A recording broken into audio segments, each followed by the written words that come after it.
आप सभी को पता होगा कि विधानसभा का चुनाव बहुत ही ज्यादा नजदीक है, तो इसमें एक सवाल जो है बहुत ही ज्यादा आ रहा है कि वोट डालने के लिए कौन कौन सा डॉक्यूमेंट जरूरी है। यानी कि बहुत सारे ऐसे लोग हैं जिनके पास वोटर कार्ड नहीं है या फिर आधार कार्ड गुम हो गया, बहुत सारे मसला है। तो इसमें यह सवाल आ रहा है कि भाई वोट डालने के लिए कौन कौन से डॉक्यूमेंट की जरूरी है, या फिर आपके जहां पर आप वोट डालने के लिए जाएंगे तो वहां पर आपसे कौन कौन से डॉक्यूमेंट की मांग करेंगे। इस बात को समझ लीजिए और इस वीडियो को पूरा देख लीजिए और जानकारी लेकर के उन डॉक्यूमेंट्स अगर आपके पास में नहीं है तो वे सभी डॉक्यूमेंट अरेंज करके उस दिन आप जरूर लेकर के जाएं जिस दिन आप वोट डालने के लिए जाएंगे। अगर आपके पास वोटर कार्ड नहीं है तो आप वोट डाल सकते हैं क्या, ये भी बहुत बड़ा सवाल है। तो आइए ये सभी के बारे में मैं आपको जानकारी दे दूं। तो देखिए, सबसे जरूरी बात यह है कि वोटर लिस्ट में नाम होना चाहिए। यानी कि अगर आपके पास है वोटर कार्ड जो है आपके पास में था और आपके पास वोटर कार्ड होने के बाद आपका वोटर कार्ड गुम हो चुका है, आप नहीं निकाल पा रहे हैं, तो कोई दिक्कत नहीं है, तो वोटर लिस्ट में तो आपका नाम होना चाहिए। तो वोट डालने के लिए सबसे पहले यह जरूरी है कि आपका नाम मतदाता सूची यानी कि वोटर लिस्ट में हो। अगर नाम लिस्ट में नहीं है तो आप किसी भी डॉक्यूमेंट से वोट नहीं डाल सकते हैं। अगर वोटर लिस्ट में आपका नाम नहीं है तो दूसरे डॉक्यूमेंट्स दिखा करके आप वोट डाल नहीं पाएंगे।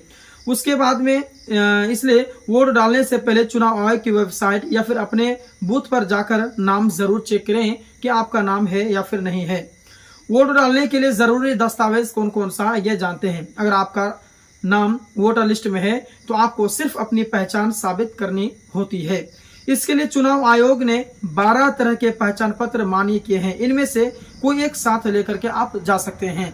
यानी कि वोट डालने के लिए सिर्फ आपका वोटर लिस्ट में आपका नाम होना ही काफी है। अगर आपका नाम है तो आप ये जो 12 आपके पास में डॉक्यूमेंट है, इन 12 में से कोई एक आप लेके जाएंगे तो वोट डाल सकते हैं। वोटर कार्ड जैसे कि ईपिक कार्ड सबसे जरूरी और आम दस्तावेज है। तो ये तो वोटर कार्ड आपका हो गया। इनमें से ये जो है आप वोटर कार्ड भी ले जा सकते हैं। आधार कार्ड, पैन कार्ड आप नहीं ले जाएंगे तो भी चलेगा। उसके बाद अगर आप वोटर कार्ड नहीं लेके जाते हैं और आपका जो है कि पर्ची आपके पास में है जो कि मतदाता सूची में आपका नाम है और आप वोटर कार्ड नहीं ले जाते हैं, कम से कम आप आधार कार्ड लेके जाइए। वो भी नहीं है, वो भी नहीं ले जाते तो कम से कम पैन कार्ड लेके जाइए, या फिर पासपोर्ट, या फिर ड्राइविंग लाइसेंस, बैंक या फिर डाकघर की कोई पासबुक, मनरेगा जॉब कार्ड, या फिर आप पेंशन डॉक्यूमेंट, या फिर सरकारी या फिर semi government ID card, smart card जारी किया गया जो आरजीआई द्वारा, वो आपका होना चाहिए, या फिर सेवा पहचान पत्र हो गया, या फिर स्वास्थ्य बीमा स्मार्ट कार्ड हो गया। तो इन 12 में से कोई भी एक डॉक्यूमेंट आप लेके जाएंगे तो आपको वोट देने के लिए कोई भी नहीं रोक सकता है। सिर्फ इसमें शर्त ये लगाया है कि आपका वोटर लिस्ट में आपका नाम होना चाहिए। उसके बाद में अगर नाम है तो कोई भी इन 12 में से कोई भी एक डॉक्यूमेंट आप लेके चले जाएंगे, आप वोट डाल सकते हैं। उसके बाद समझते हैं कि मतदान केंद्र पर प्रक्रिया कैसे होती है। देखिए, अब जानते हैं कि वोट डालते समय मतदान केंद्र पर क्या क्या होता है। यानी कि सबसे नंबर 1 पे क्या होता है कि आप लाइन में लगते हैं, ये तो आप जानते होंगे, और अधिकारी आपका नाम मतदाता सूची में चेक करता है कि आपका मतदाता सूची में आपका नाम है या नहीं है। आपके पहचान पत्र जैसे आईडी प्रूफ मांगा जाता है। आप ये उंगली पर स्याही इंक लगाई जाती है। आपको ईवीएम मशीन दी जाती है जहां आप अपने पसंदीदा उम्मीदवार को वोट डालते हैं। वोट डालने के बाद अधिकारी अपनी आपके जो वोट पर्ची रख लेता है और आपको आप बाहर आ जाते हैं।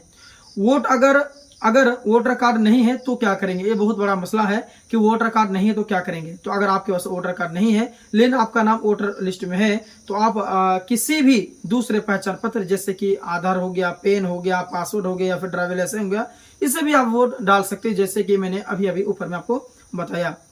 मैं अंतिम सलाह आपको देना चाहूंगा कि वोट डालना हमारा अधिकार ही नहीं बल्कि जिम्मेदारी भी है। इसलिए चुनाव के दिन अपना एक आईडी प्रूफ जरूर साथ रखें और देश के लोकतंत्र को मजबूत बनाएं।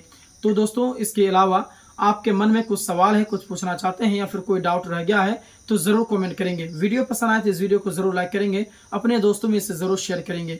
मिलते हैं फिर एक और नई जानकारी के साथ में, तब तक के लिए धन्यवाद।